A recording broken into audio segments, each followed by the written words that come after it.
All right. Let's start our lecture. So today we're going to be discussing something called the elements to a trade according to how I understand it or how I trade it, right? So um, this way of thinking is actually based on the market maker kind of mentality, you know, trading like the banks, as they would say. So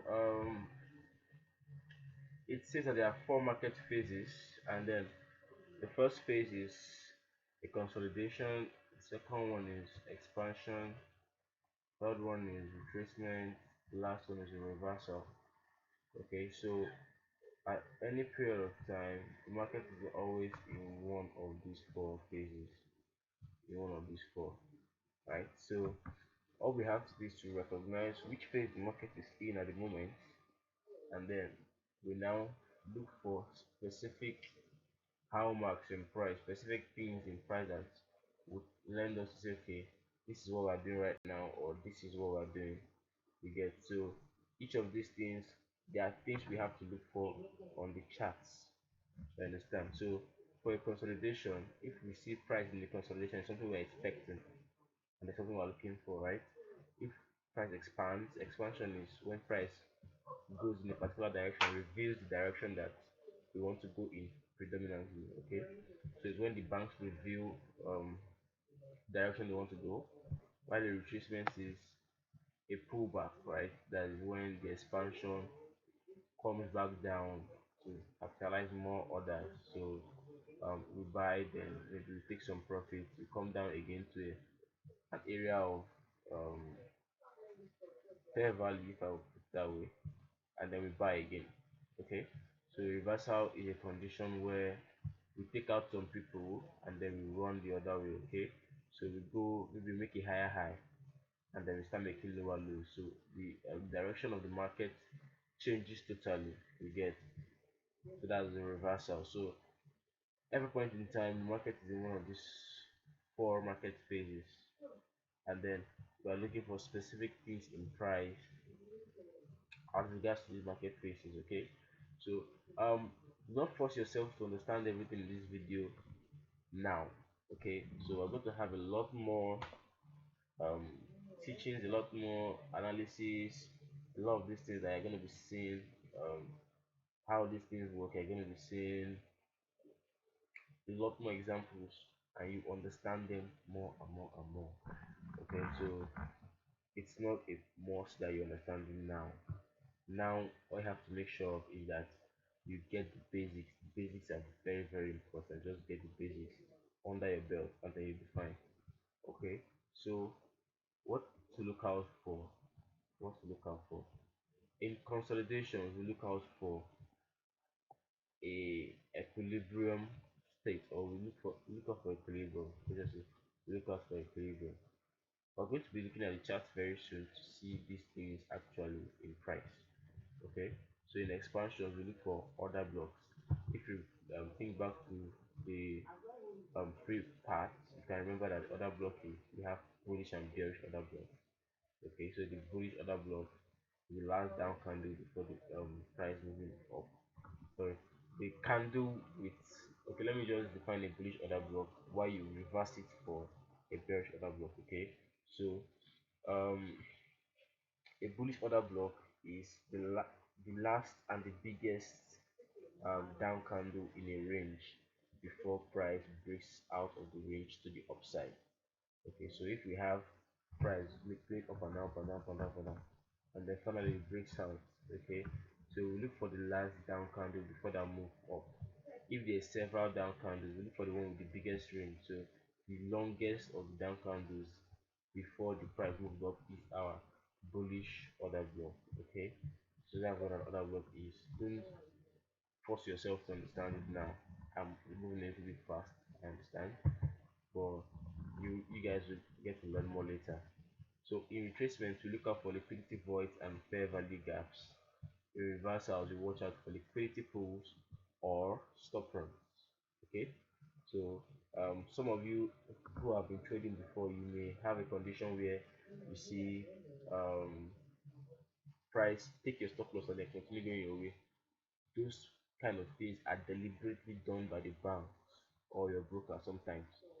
Understand? So these things are engineered into price action to um, make it work. Yet it's not really something that is a bad thing. It actually makes the whole thing go round, and we'll understand more about these things later. But let us first look at the chart and then find these things on the chart so that we'll really have an idea of what they are. Okay, so now I'll go into the charts. Go into the chart. Okay, so here we have a chart of Bitcoin. The chart of Bitcoin is here, and now the first condition is a condition of equilibrium. Okay, let me not go there first. Let's work what we have here, right? Let's work what we have here. So um now we have the liquidity pool here. Now what's a liquidity pool? A liquidity pool is a bank of orders. So that's a collection of orders, whether it's orders to buy or orders to sell. If a lot of those orders are going to be clustered at a particular place, that place is a liquidity pool. Now, how can we find liquidity pool? Liquidity pools are basically supports and resistances. At support, at resistances, a lot of people are going to buy, a lot of people are going to be selling there.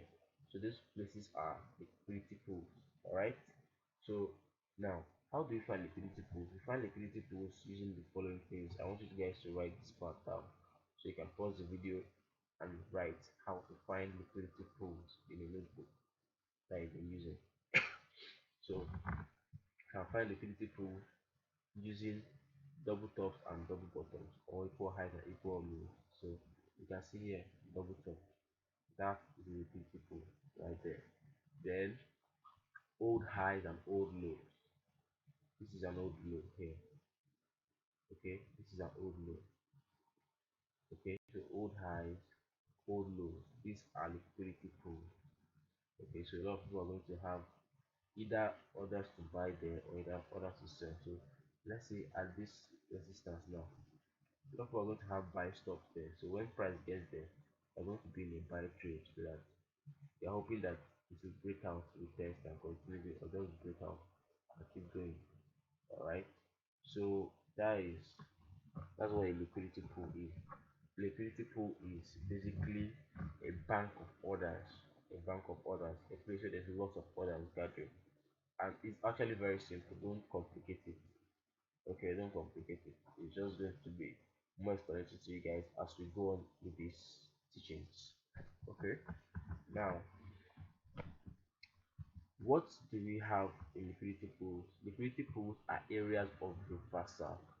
So usually we have price either going through those liquidity pools and reversing, or price just goes, if that's the intended direction, price is just gonna go through it.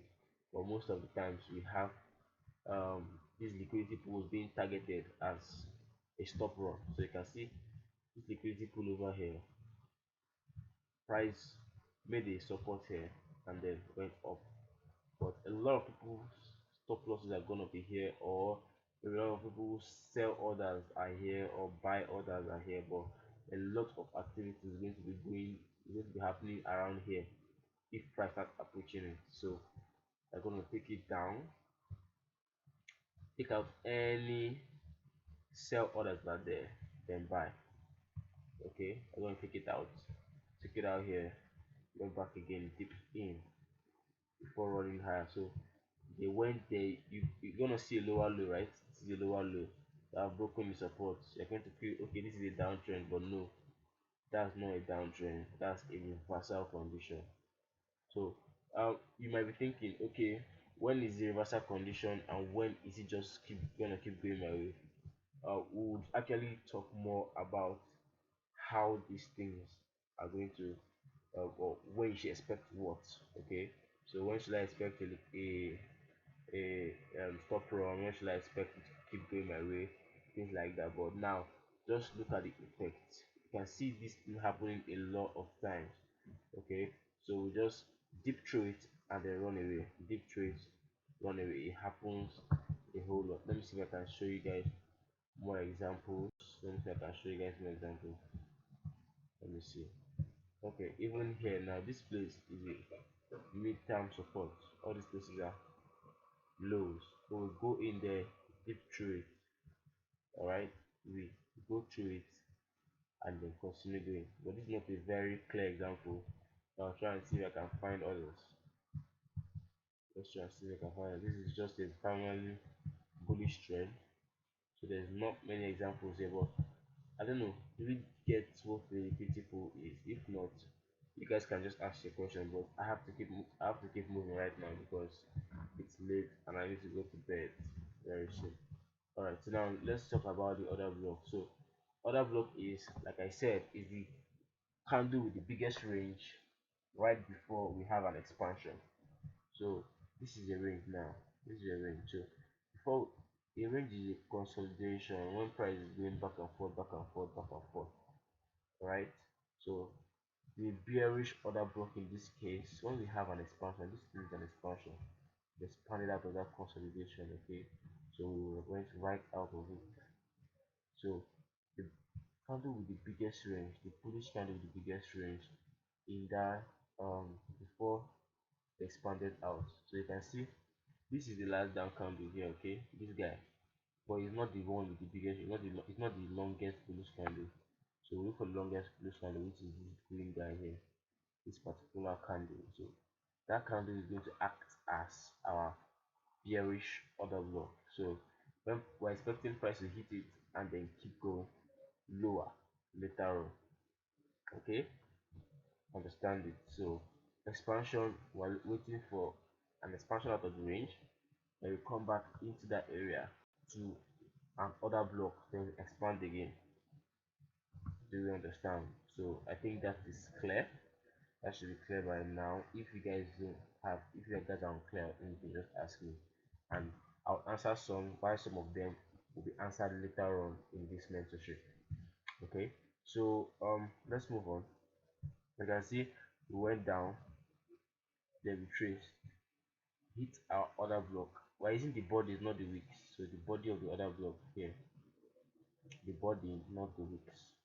Sometimes we use the wicks, but we understand the wick situation later. But most times we just use the body of the other block. So we go right back into the other block and then we sell from there. So this is a huge profit if you sold it. Then we sold it and took out this liquidity pool. So this market phases, they keep reversing from one, so we go from consolidation to expansion to retracement to maybe reversal to under consolidation. So this thing, they keep going back and forth. Okay, they keep going back and forth. All right. So now we've explained liquidity pool, we've explained the order block. So we have to see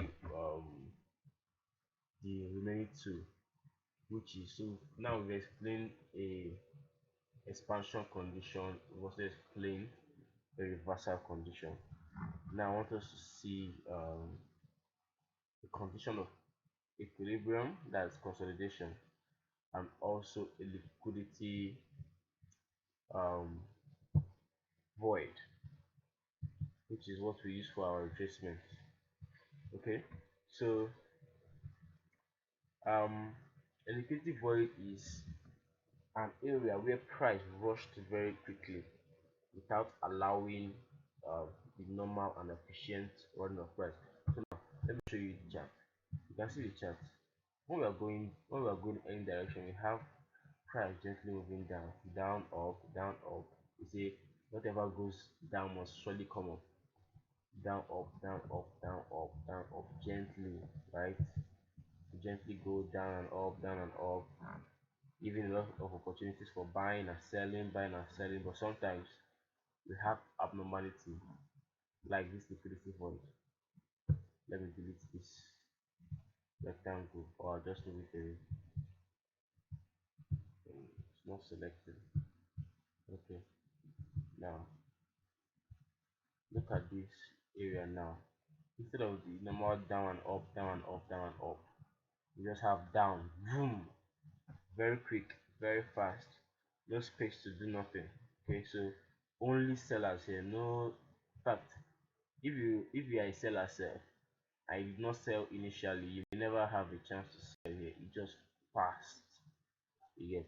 So normally we are going back and forth, back and forth, back and forth, but this one is just fast. So eventually price will have to come up and cover up that area again as a retracement. All right, so come back and cover it. In this case, we went into our bearish order block, this up candle here, this green candle. So we went into there as a retracement. From there, let's selling again, targeting the liquidity pool at the bottom here. Liquidity pool again, we target it reverse. Liquidity pool again, but let me not confuse you guys here. It's very exciting, but you guys have to take it slowly. Okay, so this liquidity void right here, we have to come back and cover it. It's like when you are painting a room now, if you paint it just once, it's still going to be a little bit transparent, so you have to come back in there and cover it up. Okay, so that your paint is actually going to start looking nicer. You understand? So that's a kind of scenario to explain this. So if you just rush like that, there was little or no buying and selling here, and buying and selling is what drives the forex market. If there's no buying and selling, then there's no need for it. Okay, so we have to come back in there and give people new opportunities to buy and sell at these prices.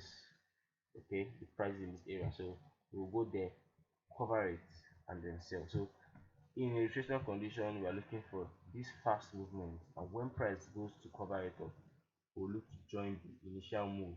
All right, so if we have a sell, a quick sell now, we'll look for price to go up in there, then we sell more, except in specific condition when we see something else. You understand? So this video is getting long. Let me quickly rush and explain the last condition. So the last condition is something called condition of equilibrium. Okay, equilibrium or consolidation. So it's consolidation condition, but we're looking for a state of equilibrium. We're looking for a state of equilibrium. So um now in a consolidation, we would usually have price bouncing back and forth, bouncing back and forth, bouncing back and forth, bouncing back and forth. Like you can see here now, you can see here price bouncing back and forth. This is a consolidation. So we would now look for the mean range, the mean threshold of that consolidation, and that's the area where price is going to run out from. So either we go up or we go out of the consolidation. Okay, but before we break out of it, there's going to be a run from the equilibrium point of that consolidation. Okay, so um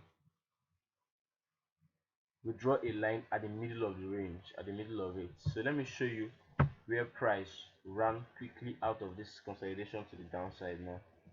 Oh, this thing has moved back again. I have to go back to where we were. Maybe I should just stick to my MetaTrader software actually.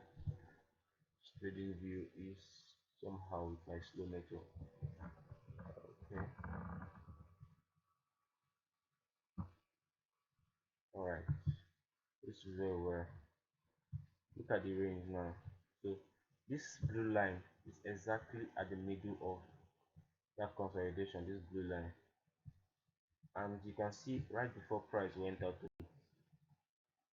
we have this move right at that line. So the price is going to run out from that line, that middle area of the consolidation is going to run out from there. Okay, so we're expecting a breakout of that consolidation move to start from the equilibrium point. The equilibrium point is this line. So the line is what we call equilibrium. Alright, equilibrium is the middle of it, so that's why, you know, middle means balance and all that. So that's why we call it equilibrium, meaning the balanced area. That's the middle of the range.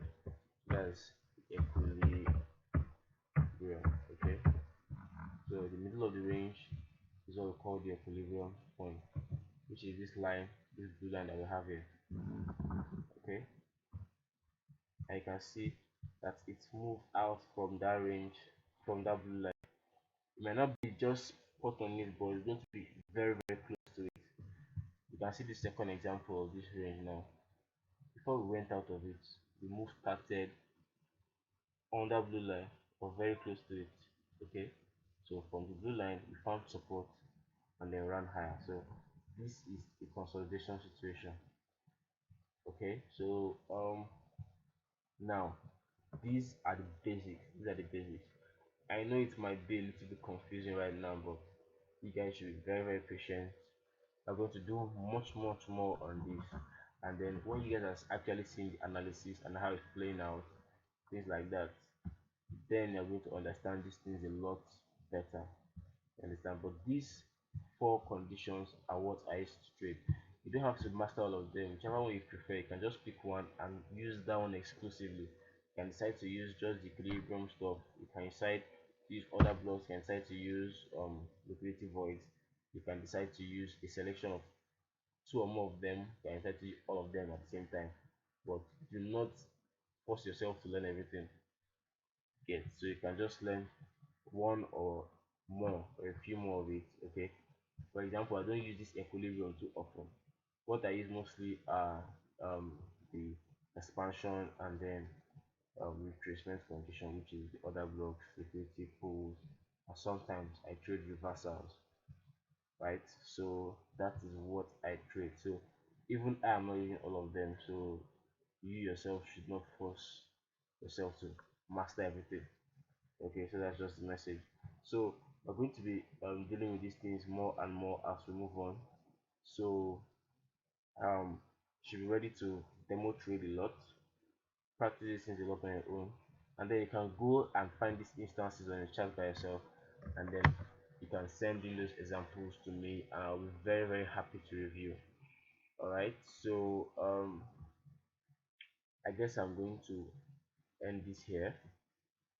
I hope you guys have a good week. Have a good week to yourself, and then we'll see in the next teaching. Thank you very much.